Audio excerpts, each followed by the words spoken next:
Hi, my name is Adam Walls, and I'm an award-winning makeup artist. You may have seen my work in Marvel Studios' Echo.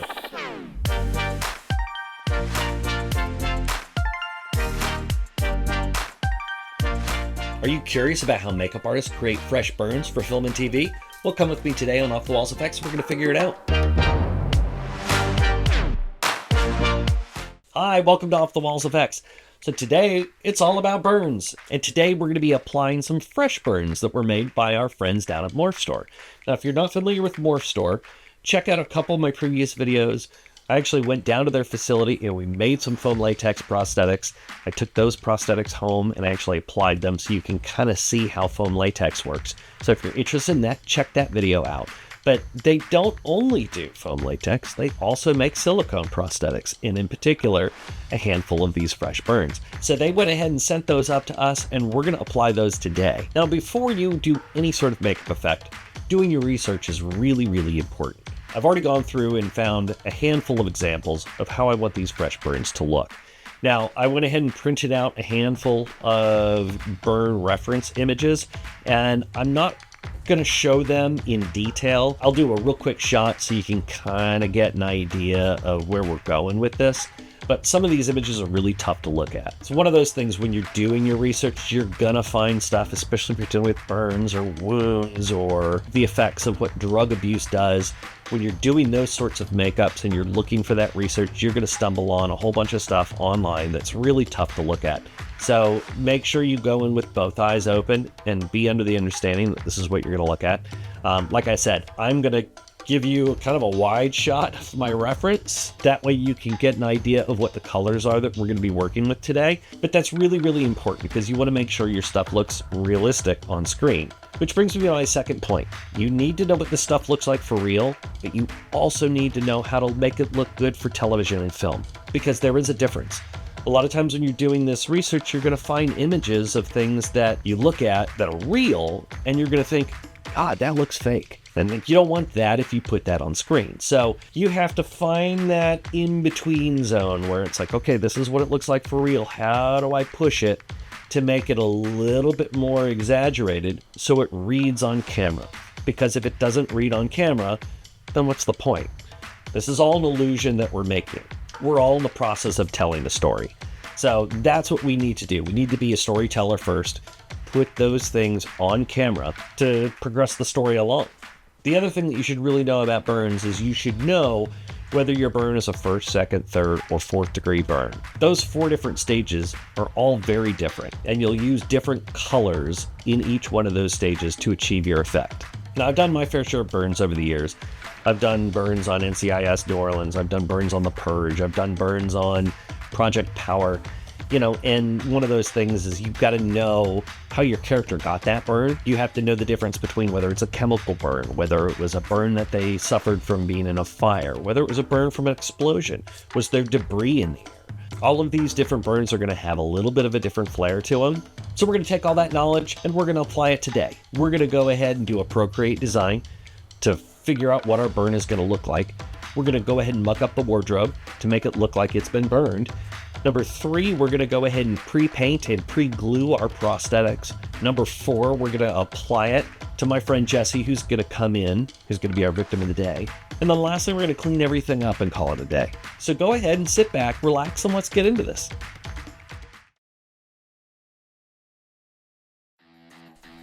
So we're going to start out with our Procreate design, and this is my friend Jesse.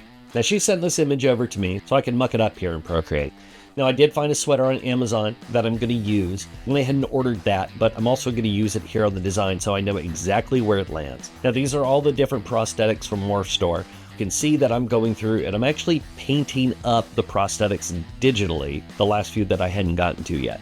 This works for me today because I'm actually figuring out those colors, and I'm going to use those colors to blend in between those prosthetics on her skin. Now, just like I would do in applying everything, I'm just placing them where I think they look best and trying to figure out if all of those prosthetics are going to fit. And that piece that's going on her cheek is actually a cheek piece. So as long as I roughly size that up to her cheek, everything else should be more or less to scale. Now, I really like a lot of the spatter brushes in Procreate.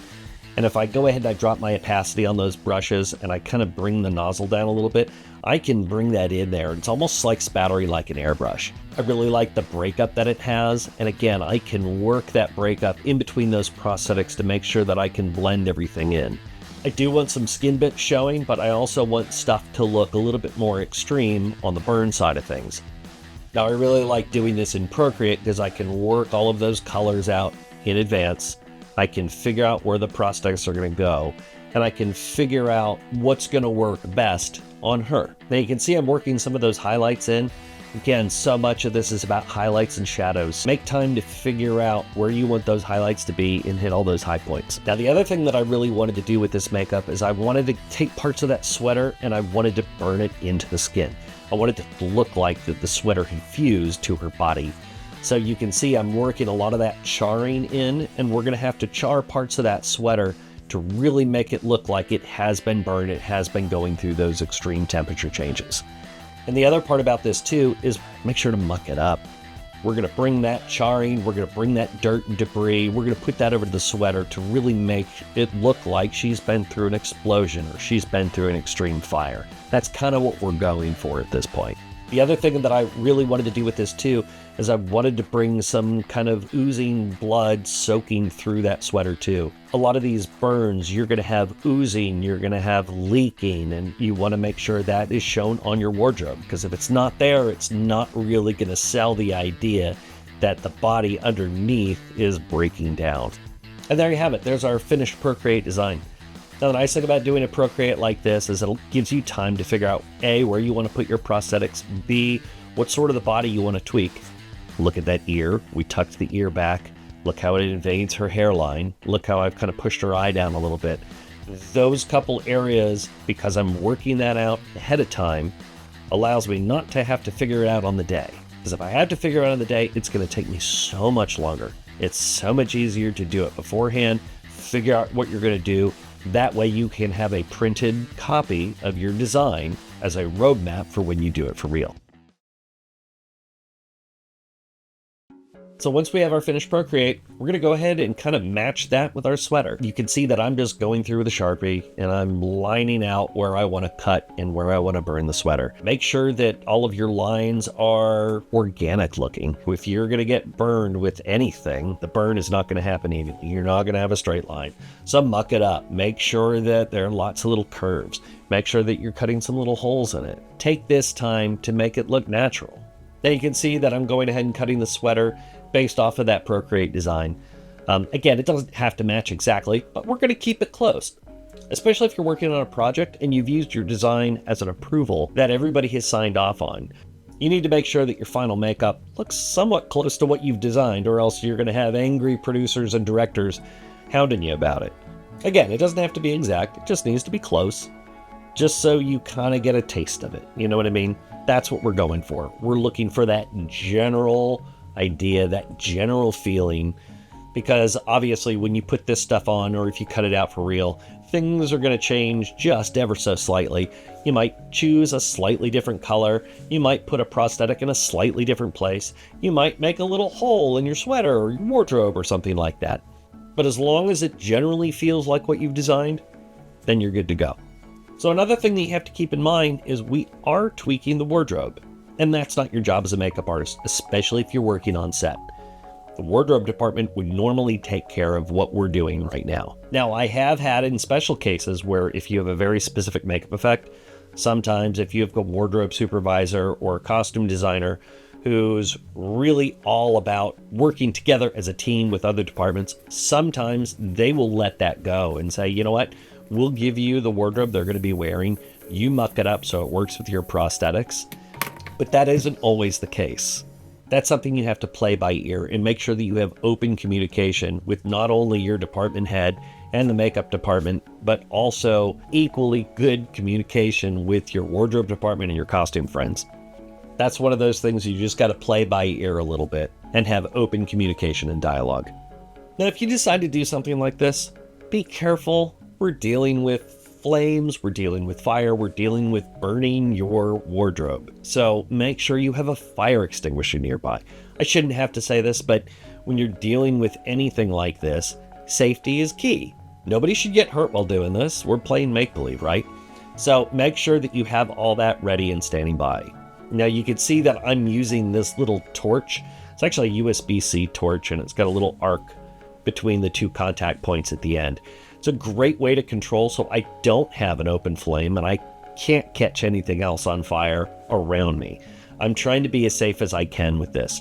And whenever I ignite part of the wardrobe, I'm immediately stopping it out. I'm not letting it get away from me. I'm doing small control burns on the wardrobe to give me the desired effect. Slowly work through your edges and give it a nice charring on there. Now, if you're not comfortable with doing this, you could also go in with like a black acrylic paint. I've done this in the past and it can work. You have to be careful with it though, because sometimes it can look a little painty. Nothing beats the real thing. But at the same time, if you're trying to do something quick and you don't have that on hand and you have some black acrylic paint, that can be your savior. Now, once we've charred everything up to our liking, I'm going through with my Skin Illustrator paint. I'm going in with my aged blood, and I'm giving the sweater those red wet marks to make it look like you've got fluids that are seeping out from underneath the wardrobe.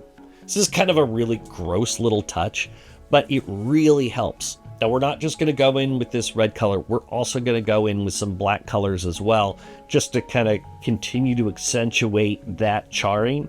And I'm going to go in with 3 different blacks. I'm going to go in with a black from the Skin Illustrator palette. I'm going to go in with a soot powder, which is another PPI product. It's actually part of the Dirtworks line, and it's a powdered dirt. That'll kind of give everything kind of a dry, charry look to the outside. Also, you can spill it on and smear it around and rub it into things. It works really well for that. And then the last thing that we're going to do, and I'm going to do this more on the day once we apply everything, but I'm going to get out my fine rubber dust, which has that really great particulate matter. And not only are we going to put that over the sweater, we're also going to put that in the wounds. We're going to put it on her face. We're going to do a lot with that. And it's those extra layers of stuff that really pushes your makeup to that next level. You can apply your prosthetics. You can apply a sweater. You can do these things. But it's the dirt add-ons that we're going to add on later. And then we're going to add a lot of gloss and shine. That's going to be our other key for later. So keep a lookout for those. And now it's time to paint up and pre-glue our prosthetics. Now these are our prosthetics that were provided by Morphstore, and you can kind of give you an idea of how they come. They do come unpainted, which gives you the ability to kind of do whatever you want, which is great. The other nice thing about their prosthetics is they have it set up already. So if you wanted to do an upper lip and a chin and a nose and cheeks and forehead, they have the prosthetics laid out that way already. And I really like how Morphstore has set it up. So if you are new to this, or if you don't have an idea of where you want to put your prosthetics, you just want to do a burn over the entire face, it's a really good way to go because the nose is already laid out in a way that the nose is supposed to be laid out. You know, your cheeks are there and you've got the cuts in it, so it fits right where you want it to. Forehead, same thing. So this is a really good thing to use, especially if you're just trying to do a burn makeup everywhere. But it also works really well if you're going to do something off-centered and off-kiltered. I really like to do things that are ununiform and unbalanced. So, you know, if you think about an explosion coming from one side, it's going to be this side of the body that's going to get the brunt of that explosion, which is why we did our Procreate the way we did it. So I'm going to show you today how you can use these prosthetics to kind of go wherever you want. So we're going to start pre-painting these. Now, like I mentioned before, these are my reference images, and I'm not going to get much closer, and this is about all you're going to see of those, but I just wanted you to get an idea of what the color looks like on these reference images. These are real burns, and it can give you an idea of how varied a burn can look. They can look drier, they can look wetter, they can have more of those under layers where you're seeing a lot more white than red, but then you also have burns that look a lot more red than white. It really depends on what you're trying to go for. I find that white that's in your burns looks particularly gruesome, so I'm going to add a lot of white highlights to the top of these Morphstore pieces. And because I'm going to have that white layer on top, I want to make sure that my shadow layers are that dark red, that blood red, to make it look like those layers of skin have been peeled off. So that's the fun thing about painting something like this. I like to get really washy with my Skin Illustrator colors, and I'm going in with my effects palette and doing a mix between the aged blood and my blood tone. And I'm getting it really washy and letting those colors settle into the grooves in the prosthetic. Now these paints are great because they work a lot like watercolors do. You're gonna let the alcohol that you've put into your palette settle into all of those grooves, and it's gonna take the color with it. So a lot of times I let the materials do the work for you. Now I have a friend of mine who started an effects company down in Louisiana named Parish Effects. She has a line of alcohol activated palettes called Luxe Effects. So I'm using a handful of these today because she's got some really nice colors in there too. The colors work as a gradient almost. You've got that darker red, that's your shadow. I want it to get a little bit more bruisey up towards the middle, kind of that gradient shifting into those lighter colors up towards the top.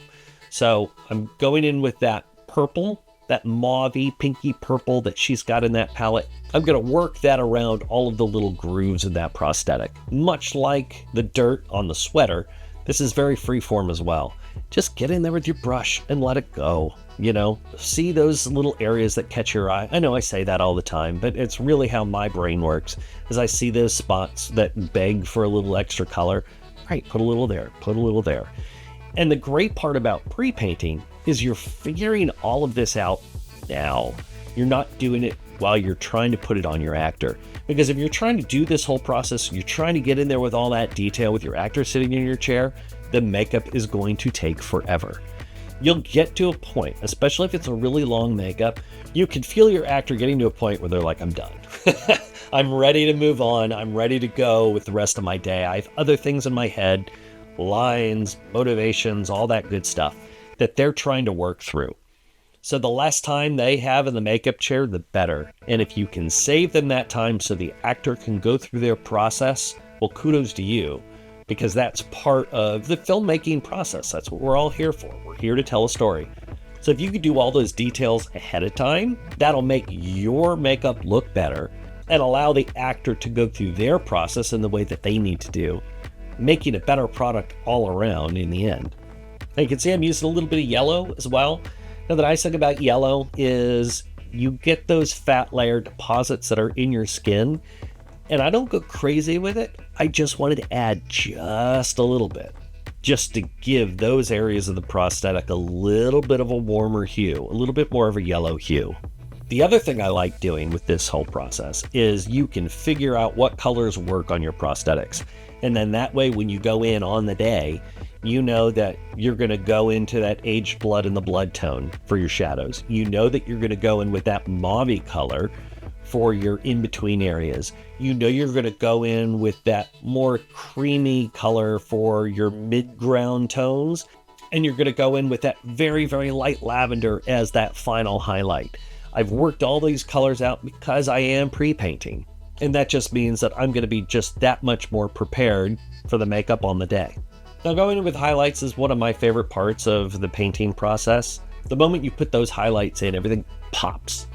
You've given it that definition. You've given it that darker shadow in your lighter highlight. I mean, I guess technically this is just painting 101, but I love the process. I have so much fun noodling those little highlight lines around. And some of them can get a little painty, so you can always bat that down with a little bit more alcohol, which I think I do here in probably a minute or two. But you can see how you could just kind of work all that in and bounce between your colors. And then there's your final product. That's what it's going to look like once it's applied onto the skin.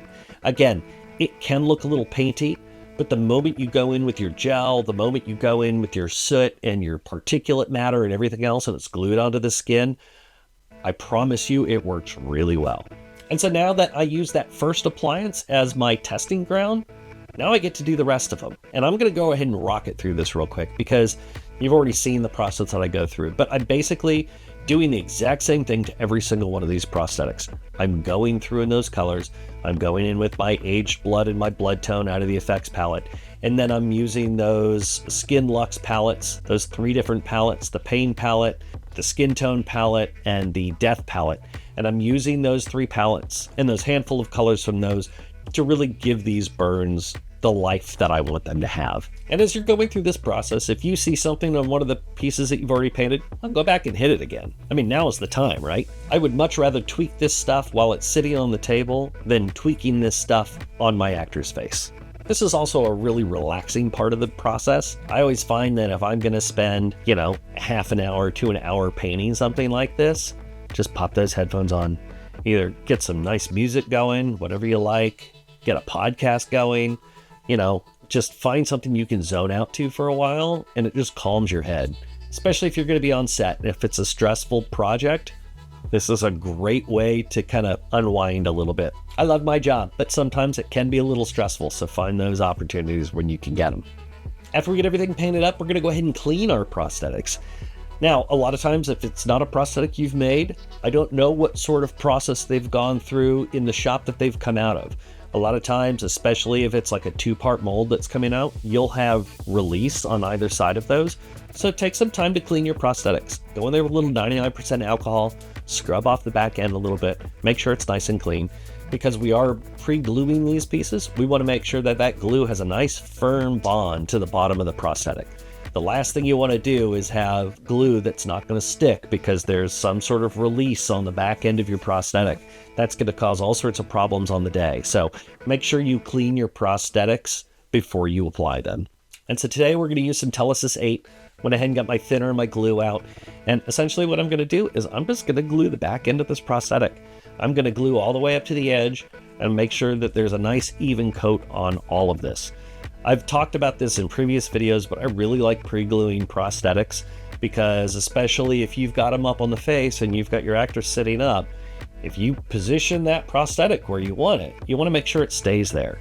So I usually like to place it, I'll pull it back, and I'll put a strip of glue wherever I want to anchor it. Glue that I've put on the skin will activate the glue on the back end of the piece, and then you get that double bond, which is what you're looking for. So it's a great way to go. Now, in order to make sure that your prosthetics aren't going to stick between your pre-glue and your application, go ahead and powder the back of those. Get a little no color powder out and just give it a little dusty on the back just to make sure that you take that tack away. That way your prosthetics can be handled and moved and transported before your application. That also means you're not going to get it stuck to anything, which, you want to avoid that.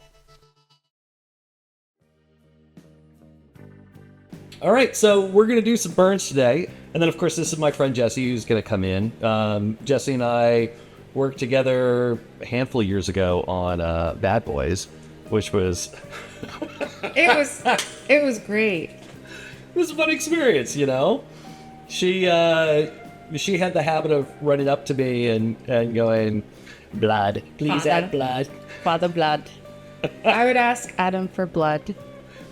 And I would give it, because that's what we do. And then I would scare everyone on set because I had bullet wounds on my head. It was a lot of fun. Actually, you started a trend because other folks on the crew would then come up to me and everybody would be like, I want a wound. Copycats. I know, right? See, so she was the original one. So anyway, so we're going to get into it and we're going to have some fun with some burns. No, I just did the 6-7 thing. What is that? You haven't heard that? Sorry, I got those guys. Children? Oh. It's the 6-7. Every time you hear 6 and 7 together, it's this meme that started from some kid at a basketball game, but it's actually a lyric from a Skrilla song. I'm 30. I'm 30 years old. Okay, I'm old. You're young, and I'm 45. I'm old woman. So just like every makeup, we're going to start off by cleaning the skin.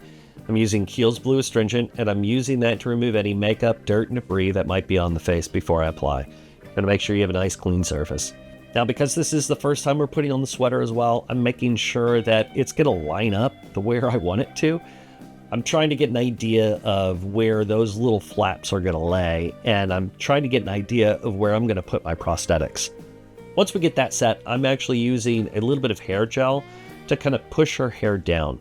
Because we're going to pin her ear back, I want to make sure that we've got a nice, flat, firm surface that's going to take glue, and in this case, a little bit of opsite tape, so we can glue the prosthetics over top. I've used opsite tape a lot, but this is one of those great uses for it, where you can hold parts of the anatomy back. Whether you're pinning an ear in place, you're trying to cover up a hairline that you're going to put a prosthetic over, or you can even, if you're going to have something where fingers need to be combined, or if you've got a glove or something like that, you can tape fingers together. The things you can do with it are endless. If you need to pull a lip back for some reason, you can pull that back and use that tape to hold the line and then put a prosthetic over top. It's a really effective use for this stuff. And it's a nice, firm medical tape that's not going to let go. Once we have all that set, I'm using that cheek piece first. Now this cheek piece from Morphstore is actually designed for the right cheek. So I think this is the one appliance that I'm actually placing where it's supposed to go today. But I'm putting that down first, and you can see that I'm lining it up to make sure it lines up where I need it to go. The next thing I'm doing is I'm actually cutting a little bit of flashing off under the eye. I like to do this with eye prosthetics or prosthetics that get really close to the eye. I want to make sure that I'm not having to pull an edge and then I start getting it up into the eye or the eyelashes. This is a sensitive area, so the less that you have to do right up in here, the better. So I usually find that trimming that little bit of flashing so it lines up right where I need it is a really good way to go. Just like I was talking about earlier, I use a little bit of glue to anchor that prosthetic along her cheekbone, up onto her nose bridge, and then down her nasal labial fold a little bit. And just like you do, make sure you dry that before you tack your prosthetic down. And once you have your prosthetic anchored, now you can get your glue out and continue to glue the rest of the piece.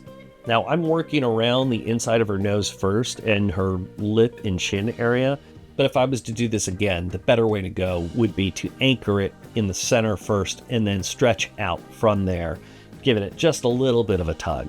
You're going to see after I finish gluing this down and blending off the edges that I'm going to get some little lines at the edge. And that's because I didn't stretch it properly in the way that I should have. Now, because this is a burn makeup, it's not the end of the world. A lot of times those little stretch marks and those little lines and things like that kind of work to your advantage. So as you can see, we're going to work those into the makeup as we go. It's a good thing to keep in mind when you're doing a burn makeup like this. I find a lot of times that you don't have to be as precise with where your pieces are going to go down, which will help speed up your makeup time. A lot of these pieces are going to overlap, so if there are extreme examples of things stretching, we'll put another piece over top of those. Or in other cases, we're going to paint over those little lines and then it turns into part of the burn. That's the fun thing about burns, is you can get in there and you can be really freeform with it, which is a lot of fun to do. Once you're happy with everything else, you're going to go ahead and start blending those edges off, and you're going to see those little striations that I was talking about, those little areas of the prosthetic that stretched. Again, don't sweat it. Everything else is going to go over top of that, or we'll just work that into the rest of the burn. Now, of course, when you're blending off these edges, it is a silicone prosthetic. You usually use acetone for this, so be very sparing. Acetone is a very strong solvent, so make sure you're going in with a very minimal amount, especially under the eyes, around the nose, and around the mouth. Make sure that you've got a good airflow going through there, or make sure they're not inhaling anything more than they should. Now, the next thing you see I'm doing is I'm actually gluing down her eyebrows. I'm going to bring one of those pieces up over her eyebrow, so I want to make sure I have a nice flat surface.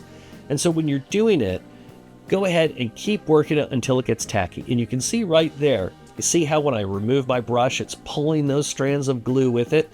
That's what you're looking for. That's how you know when your glue is tacky and is ready to have something glued down over top. Once that's set, I glue around that eyebrow and I get my next piece out to place over top. Again, the eye is another sensitive area, so be really careful, really delicate up along the eyelid. This is very fragile skin up here. So make sure you're being careful with your prosthetic and you're being careful with your actor or actress. Now, since this prosthetic is going to be on the edge of our burn, I really want to make sure that this edge is really clean. You can see that I'm really making sure to lay this prosthetic down properly. I'm taking the time to make sure that the glue is right where it needs to be. I'm making sure that I've pulled and stretched the prosthetic just enough to make sure that I get a really nice, clean blend. And you notice how I switched my brush there when I was going up on her eyelid. I wanted to make sure I was going in with a smaller brush. Sometimes those bigger brushes can drip glue. I wanted to use that smaller one because you don't want to drip glue into the eye. You don't want to drip into the eyelashes. You have to be really careful about that. So having that sort of foresight in order to get you where you need to be is a really good way to go. And once I was happy with that, As you can see, I'm taking that acetone and I'm dissolving that edge down. Again, using a minimal amount on that IT, going through and brushing out those edges little bit by little bit just to make sure it's good. And then once that flashing is gone, I go ahead and hit any little spots that I see just to make sure we're good. Next up, I take the next piece and we're going to put that over the back of the ear. Again, remember, we wanted to make this ear look like it was fused to the side of her head. So there is a piece of opsite tape back there covering up her hairline and giving me a nice firm surface to glue to. That opsite tape is also glued to her ear, keeping her ear in place. Having this prosthetic over top is going to help hold it in place so that doesn't want to pop as your day goes on. Now the other thing too, because this ear still, I think there's a little gap that's back there right underneath your earlobe. I believe I put a second piece of opsite tape just to make sure I'm holding that in place. That's something to keep in mind. You're going to have to kind of play those things by ear, pun intended, to make sure you're covering up any holes or any other weird spots like that. And if you do get something that you can't quite blend off, and it's not really going to work the way you want it to, you can still tack it down, get in there with some dirt later, and fill that little area in, or get a little Procreate cream, put that around there, and then stipple some rubber dirt in there. You could do a whole bunch of different things to kind of patch that, but it allows you to go through and do something kind of gross where the ear all of a sudden looks like it's fused into the skin. Now the other thing you can see that I am going up along the hairline. That's fine. Remember, we put that gel there, so when I remove this prosthetic later, it's going to take the gel with it, and that'll allow it all to release off the hair. And then the other nice thing about that opsite tape in the back is that's going to come with it as well, so that's protecting the hairline. So don't get scared about bringing a prosthetic up into the hairline. I love doing that because it breaks up the usual look of the face, and it can, and especially when you're dealing with a burn, can make it look more intense and more realistic than if you just had a perfect hairline around here. Next up, I'm using a large burn plate to kind of cover her shoulder. Now you can see how it kind of has that teardrop shape, and I kept the point up by her shoulder. The reason I did that is because I wanted that wide end towards the bottom to wrap around her arm. I also knew that if I rotate it the other way, because of the anatomy and the amount of curves that you have from your shoulder to your arm, you could have an issue if you put the wider piece up top. You run the risk of getting some pretty significant overlaps on top. Again, you start thinking about fabric, that would be an area that you would cut and dart, right? If you're going over a curved surface.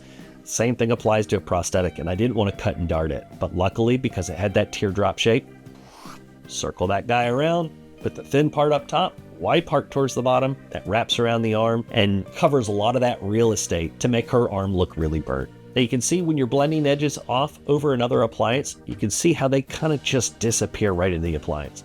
That's the nice thing about having two encapsulated prosthetics.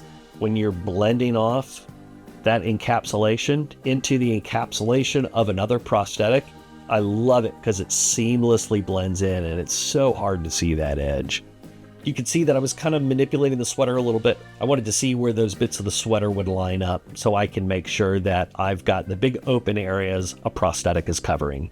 And again, in our case today, just gonna keep moving. We have a lot of pieces to put on, so make sure that you're just moving forward, put those pieces down, kind of use your eye, figure out those areas. Oh, that needs a little something there, that needs a little something there. Oh, the sweater's gonna line up here, the sweater's gonna line up there. I need something to fill in this gap. As you can see towards the bottom, I am adding that little guy just to motivate some of the burning in the bottom part of the sweater. Something to keep in mind that as you're doing this stuff, make sure that your moves are motivated. If you're going to put a piece in someplace, if you're going to put a prosthetic down somewhere, make sure there's a reason for it there. Case in point, you can see that little hole that's in the top part of the sweater. I realized that I need to have a burn there, so I'm actually holding on to one other small wound that I can place right there, again, to motivate that little hole. Now you can see I'm going over the chin. Now we had some pretty extreme lines from that cheek piece that came down. Again, not a problem.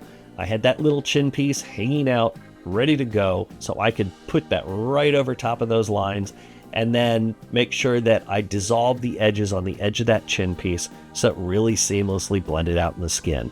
Now that's the great thing about these Telesis glues. Obviously I'm using it to glue the prosthetics, but you can see I'm also using it to glue the sweater. And especially due to the fact that we wanted this sweater to look like it was infused into the skin, you can see that I'm pulling it up. I'm gluing it into place to make sure that it's going to stick, to give the idea that it is fused with the skin.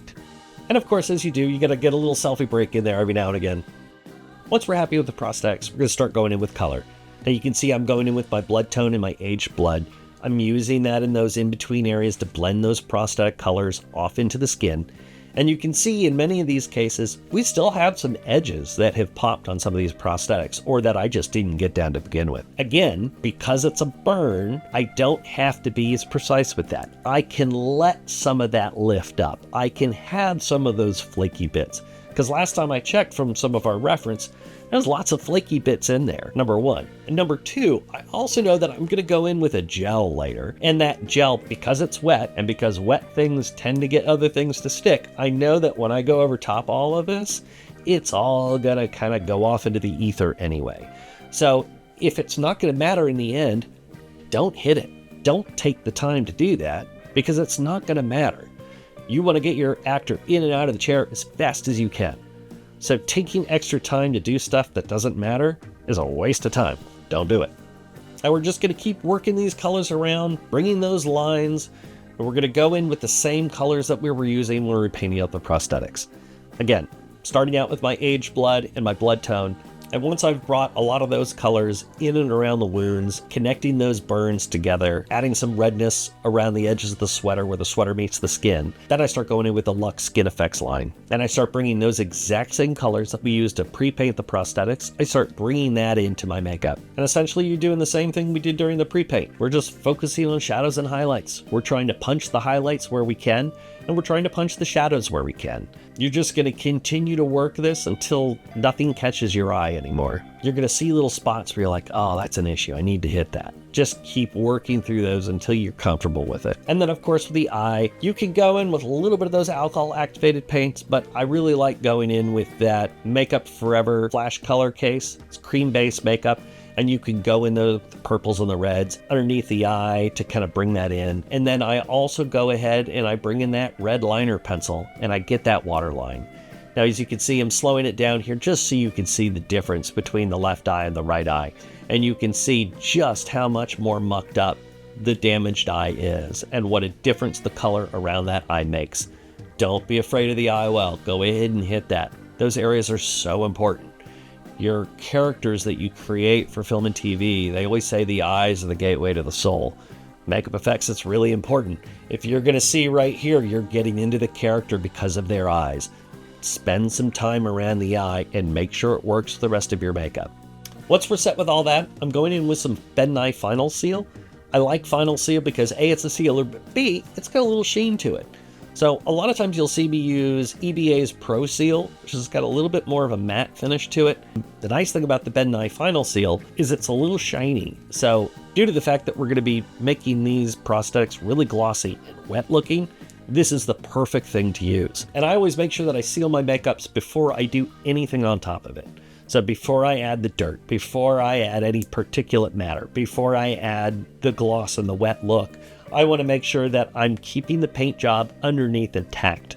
Because a lot of times those things that you're putting over top, you're rubbing it in. I don't want to rub any of that paint away because after I apply this stuff, it's going to be harder for me to go back and repaint that stuff. So make sure you have a nice layer of sealer over top of everything. That way you're not damaging that paint job. The other thing I'm doing is I'm re-gluing a couple parts of the wardrobe. Because she's been sitting this whole time, the moment she got up, the shirt stretched out a little bit, and of course, this is all going to change. Just make sure you're keeping all of that in mind when you're doing this. That way you're not creating any unwanted problems for yourself later. This is also something that's really important to think about when you're dealing with prosthetics. If you're putting a chin piece or a neck piece or anything on an actor, make sure that they're in a pretty neutral position. If you're trying to put a piece that connects from the chin to the neck, and the actor is doing this, so you've got room to glue this down, you need to make sure that you correct their head and put them back into the position you need a bit. Because if you glue this piece like this, the moment they go like this whole thing's going to wrinkle up, and you're going to get all sorts of weird wrinkle lines here. All of your edges are going to start showing some strange wrinkles. That's a problem that you're going to run into. It's the same thing with the wardrobe. You want to make sure that they're in the position you need them in, so you're not having to fix it later like I'm having to do here. And once we're happy with the wardrobe, the very next thing I'm doing is I'm going in with my fine rubber dust and I'm adding that around the sweater and onto the wound itself. Now I'm actually mixing this fine rubber dust with Final Seal. That Final Seal is a little tacky, so because it's got that tack to it, I can use that as a mixing medium to stick the rubber dust onto the body. This prevents me from having to get more glue out and putting the glue on, and sometimes that can get a little funky because you can see, oh, I put my glue there because now it's dark because that's all where the rubber dust is. This way, because that Final Seal is still wet, I can use that almost like I'm using my Skin Illustrator paints. When you start thinking about using the alcohol that's in there to kind of travel with your paint a little bit, you're doing the exact same thing with the Final Seal and this rubber dust. And you can see that I'm adding that rubber dust all around where the sweater meets the burn. Now, because that rubber dust can get everywhere and it's really hard to get out of your makeup brushes, I'm going in with a 1/2-inch chip brush and I'm using that to put it in because then I can just toss that chip brush later. Getting that stuff out of things is really a pain in the tuchus. Avoid that if you can. The other nice thing about that rubber dust is because there's a little bit of weight to it, some of it's falling onto the sweater, and I'm fine with that. The more that sweater is mucked up, the better it's gonna look. And you can see in a few minutes where we're gonna go on and muck it up even more. And the next thing I'm doing is I'm going in with my Dirtworks soot powder, and I'm using a chip brush for that as well, and making sure that's also going in those areas. Again, we're looking at different textures. We're looking at different materials. So bringing that soot in there to get that up into the wound, onto the sweater, really mucking things up is a really great way to go. Also, that soot powder falls a lot like that rubber dust does too. So that's another great way to really sell this makeup. Now, because that soot powder is really, really, really pigmented, I decided to go with my grunge palette on the face and use that same soot color that's in the grunge palette, which also matches that powder. I use that and my alcohol paints to kind of get some of these little spots up around the nose and up on the forehead and the chin. I'm using that because it's a little easier to control with my dirt brush than that soot powder would be. Once we're done with all of our dirt, now it's time to get things a little juicy. I mentioned these Ultra products in my last video a little bit, but it is a great product to use for something like a burn. Is this a normal gel, or is this what makes it like stay? Like, does it make it look wet? So it's called Ultra Wet. There we go. I mean, there it is. It's a company called Ultra Materials, and they make Ultra Wet, Ultra Slime, Ultra Pus, Ultra Mud. The Ultra Pus. Oh, that sounds like something Trixie would. Oh, it's leaky. there we go. That means it's doing its job. I'm gonna clean it out now. It's doing its job. It is. The Ultra Wet is really thick. It allows you to get that kind of wet, glossy look in and on your burns. It's this extra product that's really going to take this whole look to the next level. Anyway. That was foul. Amazing. This is where the rubber meets the road. It's really going to make things shine, and especially once she moves through the light, we're going to start seeing all those reflections pick up. That is foul. Fucking foul. And it's this last little step that makes the whole makeup that much more effective. Now, if you don't have Ultra Wet or anything like that laying around, that's totally fine. Use KY or pick something up. That's another product that works really good and is a good substitute for this. And I'll be totally honest, it's a lot easier to find that in the store than any of the Ultra materials. And there you have it. There's our final makeup. That's everything that we were trying to go for. And it looks pretty close to our initial design. See how that Ultra Wet picks up the light really well? The moment she rotates through this shot, the moment we see all of it, you just have this gross wet feeling. And you can even see those wider white highlights that we have underneath, how you start to get the idea that you've still got some tendons and raw skin underneath where you've had those layers that have been peeled back. And again, if you've been burned this bad where your clothing is fusing to your body, you're gonna have those areas where the skin has peeled back, where you're seeing those other layers of skin underneath. And that's why we took so much time doing that pre-paint, is because even though a lot of this stuff gets covered up and we're gonna be covering some of it with dirt and everything else, those areas where it does pop through are just that much more effective. This is why spending that time and working on your pre-paint really pays off in the end. I'd make the argument that unless you had 2 or 3 people working on this makeup, which would be a little hard because it's all on one side of the body, you wouldn't be able to paint this thing up in a reasonable amount of time while also applying it to your actor. What was about a 2.5 hour makeup would have easily been a 4 to 4.5 to 5 hour makeup if I had to paint all of those pieces once they were on the body. You don't want to have your actor sitting that long, and trust me, your actor doesn't want to be sitting for that long either. Can I get my Emmy, please? Yeah, here. That's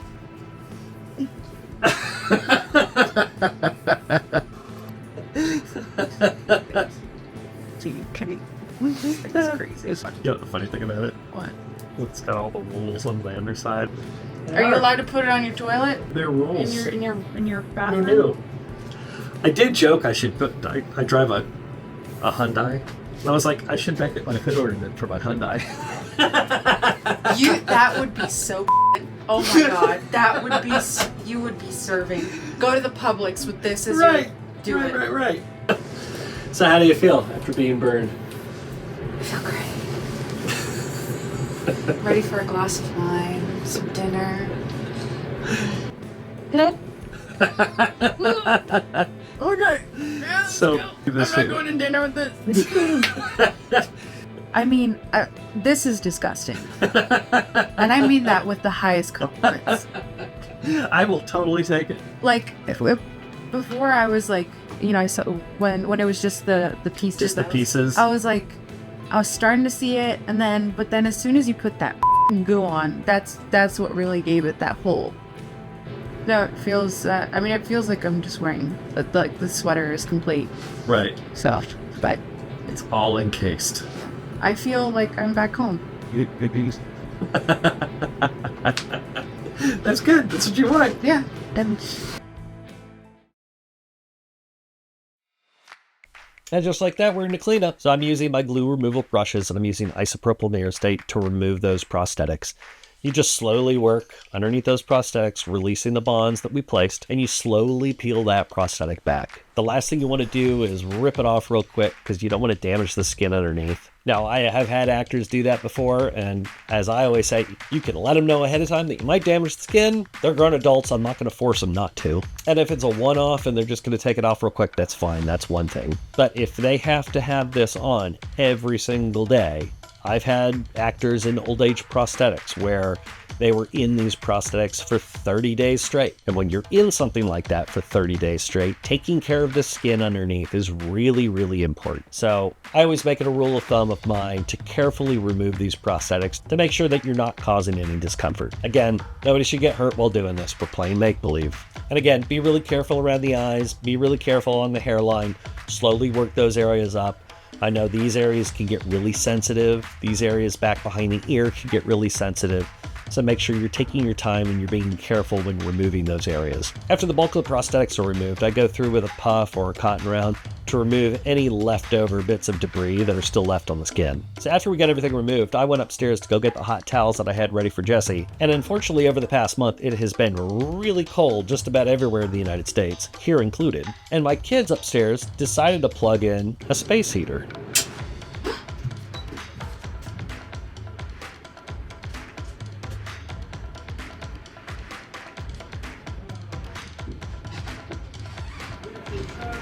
okay. Hi. Hi. Hang up. Turn around the corner. There's some girl in the corner. She's covered in black gunk, hiding in the shadows. Should be down at the bottom. They're off. It's the one that's popped. 3 up on the left. There you go. Flip it to the left. Now back. Back. There you go.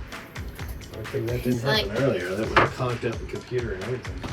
But after a little life lesson about how to use the fuse box, we were back in business. Hot towels are always a great way to cap off a makeup at the end of the day.